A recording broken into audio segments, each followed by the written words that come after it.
दरम्यान अधिवेशन संपलं तरी रायगड आणि नाशिक पालकमंत्र्यांशिवायच आता हा कारभार हाकला जातोय। रायगडच्या पालकमंत्री पदाबाबतचा निर्णय शिंदे आणि पवारांच्या कोर्टात गेलाय। दोन्ही नेत्यांच्या चर्चेनंतर मुख्यमंत्री अंतिम निर्णय घेणार आहेत। गेल्या 3 महिन्यापासून रायगडच्या पालकमंत्री पदाचा वाद सुरू आहे। नाशिकचे पालकमंत्रीपद भाजपकडेच राहणार असं सूत्रांची माहिती सांगते।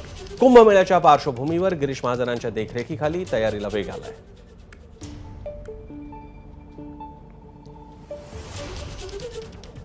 मला असं वाटतं की लवकरच याची अंतिम बैठक या आठवड्यात होईल आणि माननीय एकनाथ शिंदेजी, अजितदादा पवार बसतील, माननीय देवेंद्रजी बसतील आणि मी सुद्धा त्या ठिकाणी आहेत बैठकीमध्ये।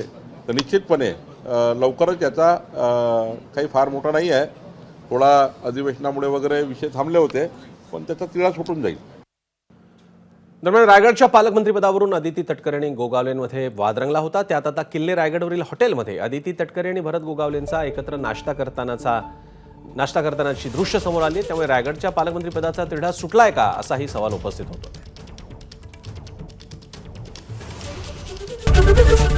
एबीपी माझा, उघडा डोळे बघा नीट।